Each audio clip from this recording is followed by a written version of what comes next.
Welcome back. In this particular video we are going to discuss about the solution of type A, that is short question and answer of chapter number 4, that is data transfer between file, SQL and data frames. All the questions are taken from Sumita Arora textbook and we are going to cover the solution of this particular chapter in maybe 2 or 3 different videos, and this is part number 1.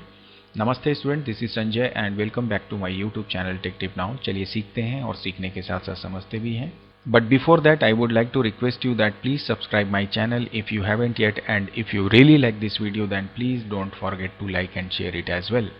So let's move to the question number 1 directly.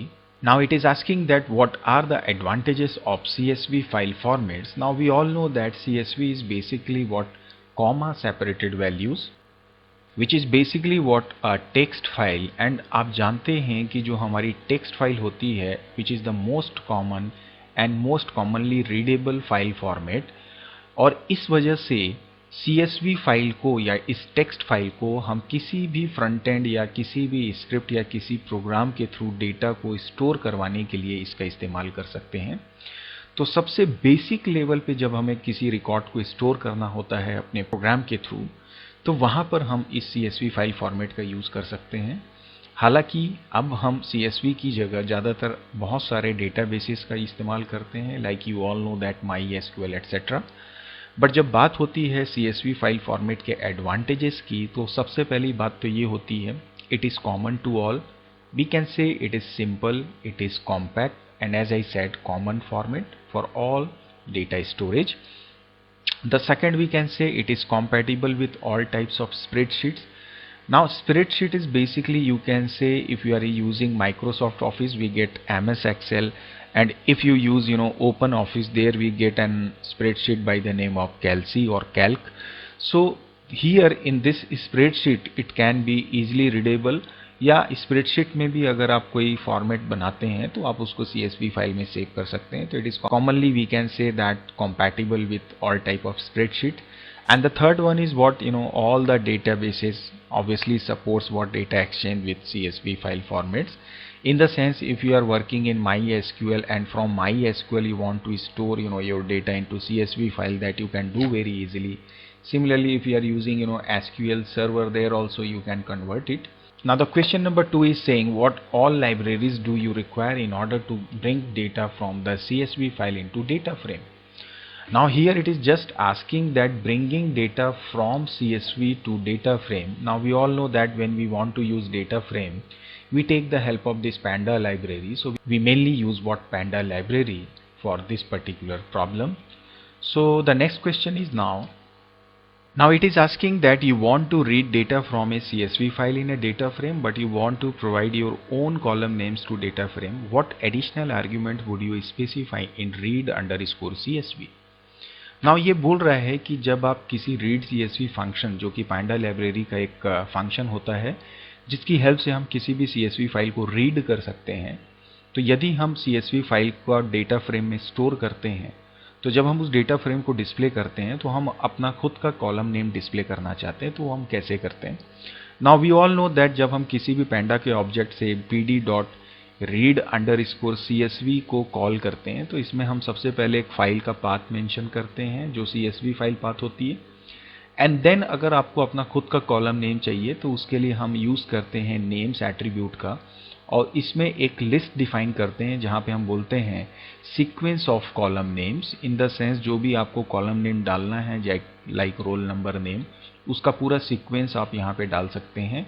So I am taking it to sequence of column names and then just close this bracket, and then जब आप इसको store करते हैं DF में, तो जो भी data CSV file का होता है which is basically comma separated, वो स्टोर होता है DF में, प्लस उसकी जो कॉलम की हेडिंग्स होती है जो आप यहाँ स्पेसिफाई करते हैं उससे रिप्रेजेंट होती हैं। चलिए मैं इसे पाइथन शेल पे आपको प्रैक्टिकली एग्जीक्यूट करके बताता हूँ, then you will get more clear picture. So now you can see this is my basic program where I am just reading my new.csv file which is presented in F drive, and I'm storing the data of this file into this data frame, and then I'm trying to printing it. So just try to run this once and then see what happens. So now you can see here is the data of that CSV file, but originally when you see the CSV file you see these are the data. So now you can see यहाँ पे जो first row है उसको उसने यहाँ पे अपना column बना लिया है। तो क्वेश्चन ये बोलता है कि अगर हमें अपना खुद का कॉलम चाहिए तो we can take it to say names, and यहाँ पर आप उसे पूरा मेंशन कर दीजिए कॉलम नेम्स के साथ। सो से फॉर एग्जांपल मैं ले लेता हूँ। सो नाउ यू कैन सी मैंने ये लिस्ट रेडी कर ली है कॉलम नेम के लिए। चलिए अब हम इसे एग्जीक्यूट करके देखते हैं। सो नाउ यू कैन सी यहाँ पे मेरा ये कॉलम का नेम आ रहा है और उसके साथ ये मेरे पूरे रिकॉर्ड्स प्रॉपरली डिस्प्ले हो रहे हैं। सो आई होप इस क्वेश्चन का आंसर आपको समझ में आ रहा होगा। Let's move to the next question now. Now it is asking that by default read underscore CSV जो अभी हमने यूज किया वो फर्स्ट रो को क्या करता है, कॉलम हेडर बना देता है डेटा फ्रेम का। क्वेश्चन इज आस्किंग दैट कि हमें विदाउट कॉलम हेडर, मुझे फर्स्ट रो को कॉलम हेडर नहीं बनाना है और उसके बगैर अगर हमें डेटा फ्रेम की वैल्यूज को डिस्प्ले करना है तो हम क्या करेंगे। सो इसके लिए जो हम प्रॉपर्टी या एट्रीब्यूट यूज करते हैं that is basically known as what your header attribute.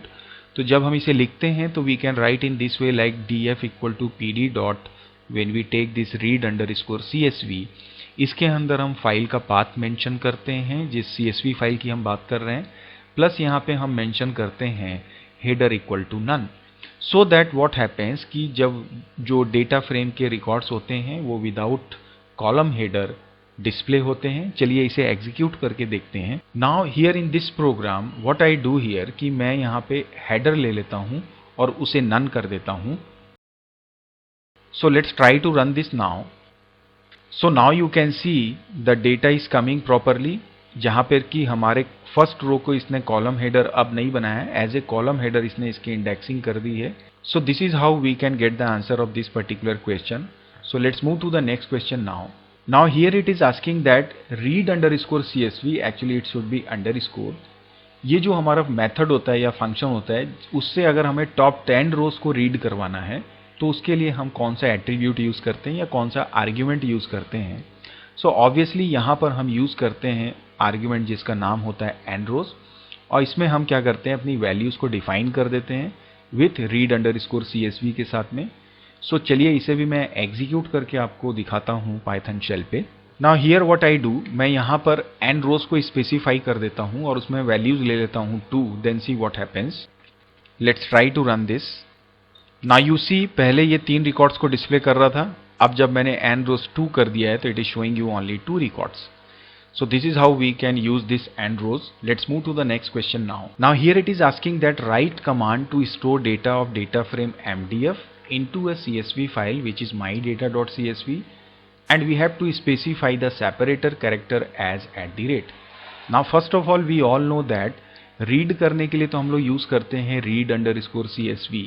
Similarly we have a method called to underscore CSV जो कि हमारे पैंडा लाइब्रेरी में अवेलेबल होता है, जिसको हम डेटा फ्रेम के साथ यूज कर सकते हैं लाइक df.to_csv। और यहाँ पर हम 2 आर्ग्यूमेंट्स मेंशन कर सकते हैं। पहला तो होता है फाइल जिसमें हमें डेटा सेव करना है, उसका आप पूरा पाथ दे सकते हैं। देन कॉमा स्पेसिफाई करके यदि आप कोई सेपरेटर कैरेक्टर चाहते हैं तो वो भी आप इन्वर्टेड कॉमा में मेंशन कर सकते हैं, like here it is asking you @ symbol, but आप इसमें कॉमा अंडरस्कोर जो चाहें वो दे सकते हैं। बट मैं यहाँ पे सिर्फ एक कैरेक्टर लिख देता हूँ और इसके बाद इसे क्लोज कर देता हूँ। तो ये तो हुआ मेरा फंक्शन का syntax.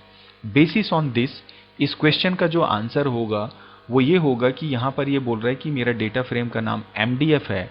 So I will take it to MDF.to_CSV and it is saying that जो CSV फाइल होगी उसका नाम होगा myCSV। तो मैंने जैसे ले लिया f:\\/ and I am taking it to mydata.csv, and as a separator it is saying that it should be @, so I can take it to @ symbol, then close this bracket and that's it। और जब आप इसे execute करेंगे तो इस question का answer आपको मिल जाएगा और जो भी डेटा फ्रेम के रिकॉर्ड्स होंगे वो data.csv में चले जाएंगे। So this is how we can understand it. Move to the next question now. Now question number 7 is why do you need connection to an SQL database in order to get data from a table? Very good question. Now see इसका जो reason होता है वो सबसे पहले तो आप ये देखिए कि जो हम कनेक्शन इस्टेब्लिश करते हैं हमारे डेटाबेस के साथ में, That is basically a database can be accessed by many programs simultaneously, and hence to represent the unique session with a database connected from within a script or program, we need connection to an SQL database to get data from a table. In the sense, मेरे पास suppose database एक server है किसी एक machine में, तो ये तो कोई ज़रूरी नहीं है कि एट ए टाइम सिर्फ एक ही कंप्यूटर का प्रोग्राम उसे एक्सेस करेगा. Might be possible at the same time कई डिफरेंट यूजर्स उस डेटाबेस सर्वर के फाइल को एक्सेस करते हैं.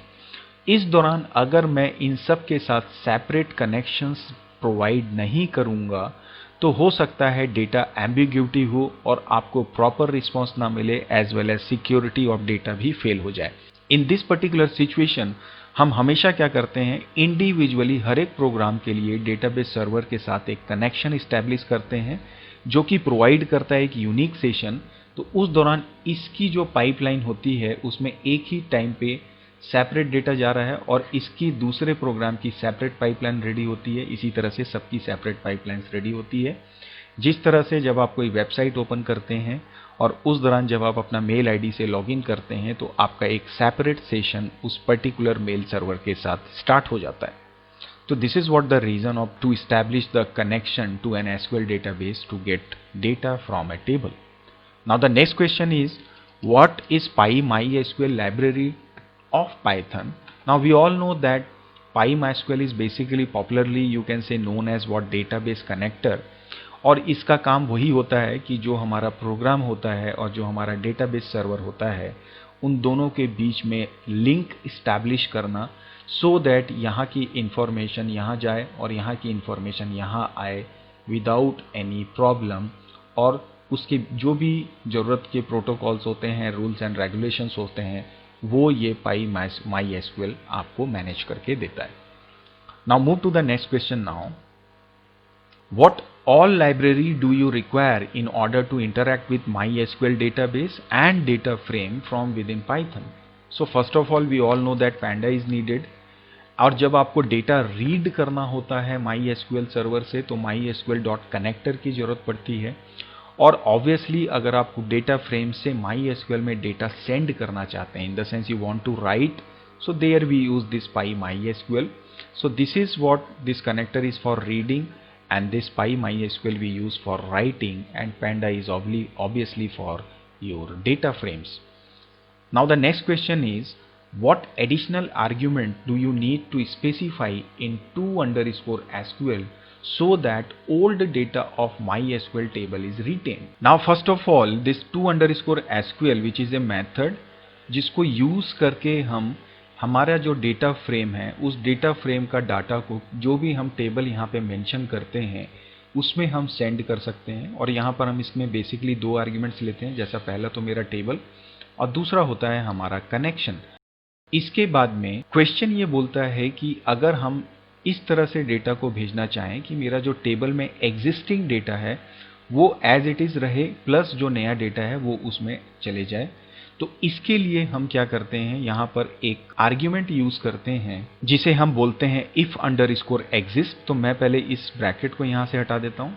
अब यहाँ इस कनेक्शन में कॉमा डालने के बाद मैं यहाँ पे लिखता हूँ if_exist, और इसकी जो वैल्यू होती है वो या तो आप रिप्लेस दे सकते हो या अपेंड दे सकते हो या फेल दे सकते हैं. तो बिकॉज मुझे एग्जिस्टिंग रिकॉर्ड में डिस्टर्बेंस नहीं चाहिए, इसलिए मैं यहाँ पे इस क्वेश्चन की बेसिस पे लिखूंगा if_exist equal to append, and then इस ब्रैकेट को क्लोज कर दूंगा तो मेरे इस क्वेश्चन का आंसर हमें मिल जाएगा.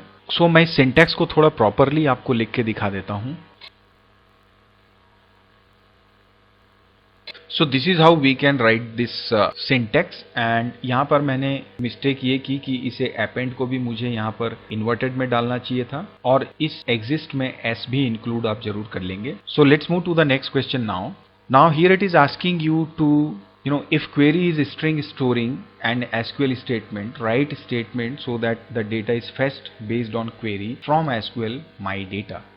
तो चलिए मैं इस क्वेश्चन को आपको डायरेक्टली रन करके दिखाता हूँ.